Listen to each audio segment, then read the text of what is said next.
3 to 5 days per week is a nice sweet spot, and you're going to determine if you're building somebody a program. It's what's your training age, what time do you have available to you, and what's the end goal in terms of how many days a week you're going to do.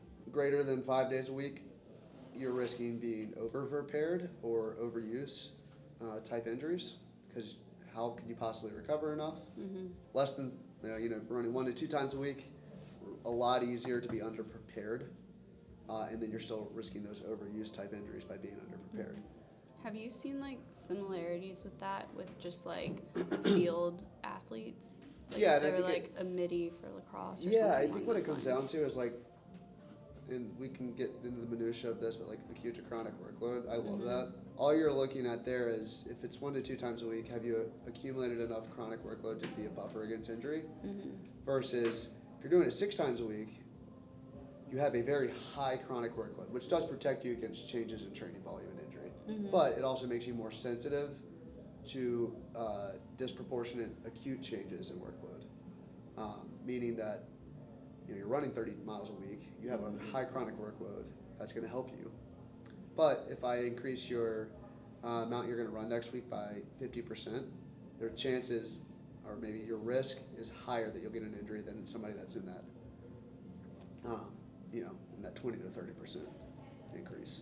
I think 6 times a week is absolutely doable. It's going to be somebody that has a very high training age and has taken a lot of time to appropriately ramp up to that. They also have to be pretty well in tune to their body, and the coach that's right into that probably needs to have a really good relationship with that person in terms of understanding how they respond.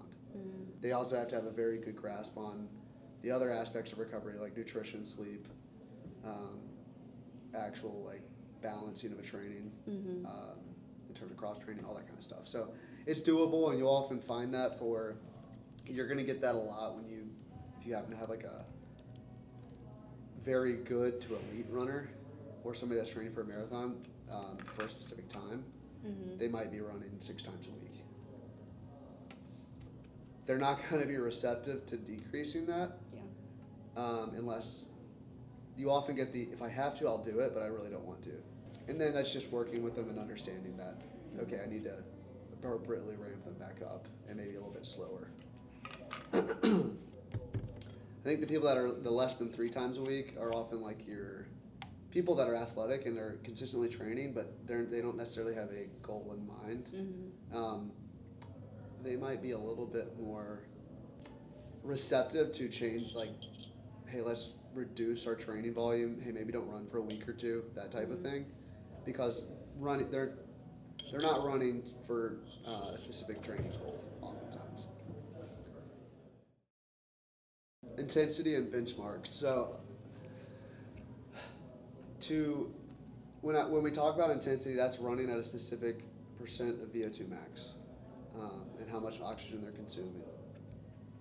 To do that, you kind of need to have a good idea of where they're at. There are a couple of ways of going about this. Here we don't have a sports physiology lab, so we can't actually do like a progressive test that tells exactly this is your VO2 max. But it's probably okay to use like heart rate, or like max heart rate reserve, and then a benchmark like a 12-minute Cooper run test to help guide that. What is that? A run test. What is that? It's running. You literally start a timer and they run as far as they can in 12 minutes. Oh, okay. So it's the most beautiful test ever, because then you get a number and you could test it again in 6 weeks, and if you're doing things right, it should go up. At a certain point, it's going to be really hard, because as they progress their VO2 max, a lot of that is genetically determined. So I think it's pretty hard for a lot of people to actually achieve that genetic level of VO2 max, but at a certain point, it's going to be harder to get gains, just like in any training. If somebody's trying to get back into running and they're able to run, it might be worthwhile to do a 12-minute run test and get a baseline. You can then use an online calculator to get an estimated VO2 max. That's nice to know information, I think. It's definitely not need to know, because you can make educated guesses in terms of recommending what they should do in terms of training intensity. estimate. So I guess there's a few things you need to know to help that, or like to actually achieve, figure that out. One is estimate their max heart rate. You need a true measure of resting heart rate, and then you need a calculator. Are you familiar with calculating like heart rate reserve? No. Okay.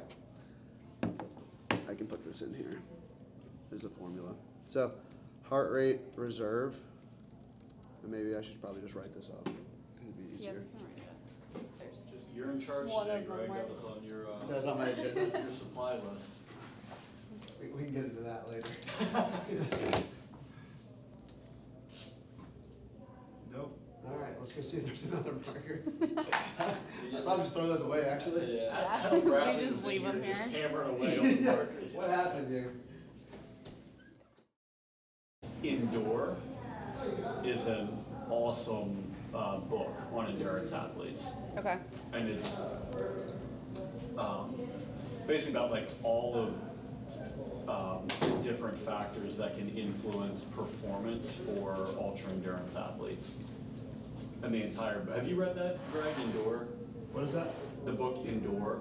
I'm not. That sounds good though. Yeah, it's cool. They look at, Just know the name. like, they obviously talk about like marathoners, but they also talk about like adventurous and people who do like, go to Antarctica and try to do like 3-day long hikes. And it talks about like their ability to endure aerobic activity, pain thresholds. It goes through all of the different research that tries to tease out like, is VO2 max the best predictor, or how much is like central governor theory and just self-limiting mechanisms preventing people from doing more.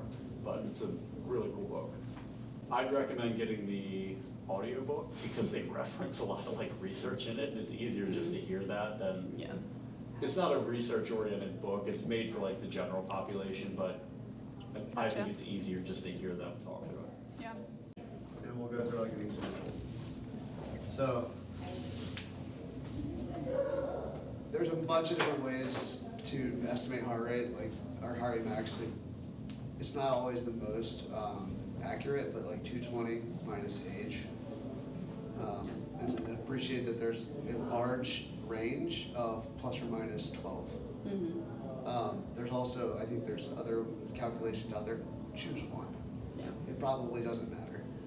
If you really want to get a good guess of what it is, tell somebody to run a 5K as fast as they can, and whatever their end heart rate is probably their max heart rate. I like that. Yeah, so, okay.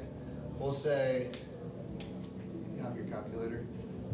Oh my Can't do all phone. this in my head. But let's say somebody's estimated heart rate, max heart rate is 190. And they have a resting heart rate that, you know, what's great is everybody has these wearables. Yep. And you get one at the beginning of every day. Let's say they actually do train quite a bit. It's 45 beats per minute. So 145 is our heart rate reserve. Let's say we're setting somebody up to go do a long, slow distance run. We talked about that. It's about 70% of VO2 max that we want to hit. Now we got to estimate that. So let's do 0.7 times 145. 101. Okay, so 0.7 times 145 is 101. Now we add that to their resting heart rate. Plus 45, we equal 146. That means that 146 is our target heart rate for that run. Now, some people, when they run, they can be perfectionists, and they're not going to do well if you tell them they're going to think they're doing something wrong if it's not 147. Yeah. I like to give people a buffer of like 5 on each side. So then we say, hey, you can do 141 to 151 as your average heart rate for that run. You did a good job. You spent most of the time where we need it, which was truly aerobic. Yeah, so let's leave that there for now.